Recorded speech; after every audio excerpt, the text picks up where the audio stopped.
Hello everyone.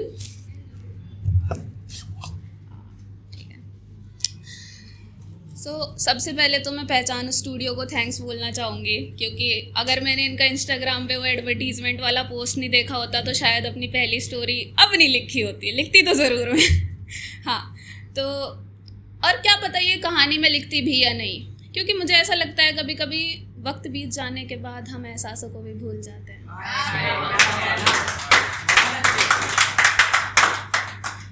तो कहानी अपने आप में काफ़ी सेल्फ एक्सप्लेनेटरी है, तो बिना किसी भूमिका के शुरू करते हैं। टाइटल है दोस्त और बर्थडे। हाय, मेरा नाम कनिका, मैं कॉलेज स्टूडेंट हूँ और I am not that NPC या लो प्रोफाइल काइंड ऑफ लड़की। कॉलेज आके मुझे पता चला that I am quite an extrovert person, जिसे हर दोस्त कहलाने वाले इंसान के सामने अपने जेन्युइन प्रॉब्लम्स बेपर्दा करने में बिल्कुल झिझक नहीं होती। There are many people in the college जो कि मुझे जानते हैं, मोस्टली मेरे काम की वजह से, क्योंकि जब हकीकत और सपने मेल ना खाते हों तो आपको सपनों के लिए कुछ एक्स्ट्रा एफर्ट्स करने ही पड़ते हैं, जो कि नोटिस हो ही जाते हैं।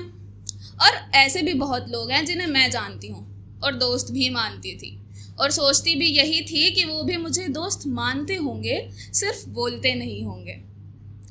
और अभी यहाँ पे हूँ तो इसका मतलब ये तो है कि कागज़ पर जज्बातों को पिरोने में माहिर हूँ, इसीलिए उन्हें अक्सर ही उनकी कीमत बताती रहती थी। उन्हें बताती रहती थी कि उनके कारण ही महसूस किया है प्यार से भी प्यारी दोस्ती है, मैं उनके पास ही आना चाहूँ जब जब ये दुनिया मुझे कोसती है। शुक्रिया। फिर हुआ यूँ कि हमारी समर वेकेशंस हो गई और हम सब अपने अपने घर आ गए। इस बार घर तो आ गई थी, पर घर पे थोड़ा मन कम लग रहा था। ये काइंड ऑफ रिलेटेबल होगा, सभी को लगता है थोड़ा थोड़ा। तो बार बार वो कॉलेज वाले दोस्त याद आते थे। जब भी किसी दूसरे ग्रुप को इंस्टाग्राम पर मनाली, मसूरी या दार्जिलिंग जैसी ट्रिप्स पे जाते देखती थी तो मन बहुत मचलता था। लगता था कि मेरे भी तो इतने अच्छे दोस्त हैं, मुझे भी ट्रिप पे जाना है। फिर कुछ दिन बीते और आया वो दिन जिसका बचपन में हम सभी को बड़ी बेसब्री से इंतज़ार होता है। और सच बताऊं तो थोड़ा थोड़ा मुझे इस बार भी था। हाँ, मेरा बर्थडे। आज से ठीक 1 महीना पहले, यानी कि 2 मई के दिन मैं दिल्ली आई थी एक परफॉर्मेंस के सिलसिले में, और घर जाते जाते काफ़ी थक गई थी। उसमें भी मेरी माँ मुझसे सवाल करती है कि घर आते ही सोना क्यों है। खैर, मुझे लगता है कि मैं कितनी भी बड़ी हो जाऊं पर प्री बर्थडे एक्साइटमेंट को तो कभी मार नहीं पाऊंगी, क्योंकि दिल तो बच्चा है जी। तो अपनी थकान और अपनी नींद भरी नज़रों को एक तरफा कर मैं उस दिन जागी 10 बजे तक, कि जो कि मेरे घर में मेरे घर वालों के जागने का अंतिम समय होता है। उसके बाद पूरे घर की लाइट्स ऑफ। चूँकि दिन भर की थकान से मेरा शरीर चूर हो चुका था, मैं बस चाहती थी कि सो जाऊं। पर फिर मुझे ख्याल आया मेरे दोस्तों का, कि जैसे हर बार मैं उनकी खातिर वक्त से पहले पहुंच जाती हूँ, वो भी तो वक्त होते ही आएंगे ना मेरी खुशी को दुगना करने। उस वक्त अगर मैं सो रही होंगी तो वो लोग निराश हो जाएंगे, और दोस्तों का निराश होना तो माँ कसम बिल्कुल नहीं झेल पाती। बस फिर क्या था, मैंने डिसाइड किया कि हाँ 12 बजे तक तो जागना ही है। उस दिन मेरे पास ना कुछ काम था और ना ही कविता लिखने का मन, और न जाने क्यों अंदर ही अंदर ऐसा लग रहा था मानो एक खालीपन पनप रहा हो। और मुझे लगता है जब जब इंतज़ार किसी शख्स का मन रखने की खातिर किया जाता है ना, तब तक एक एक पल बड़ा भारी लगता है। देखते ही देखते 12 बज गए। 3 मई। एक पल ठहर के रियलाइज करा कि यस, इट्स द डे। फिर फ़ोन की तरफ देखा। All I expected was just a single call. Was that too much?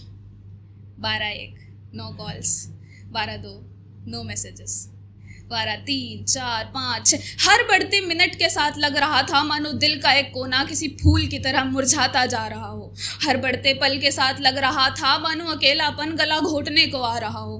बेचैनी और घुटन चारों तरफ से हावी हो रही थी और मैं उम्मीद के मोतियों को यूं ही बिखर जाने दे रही थी।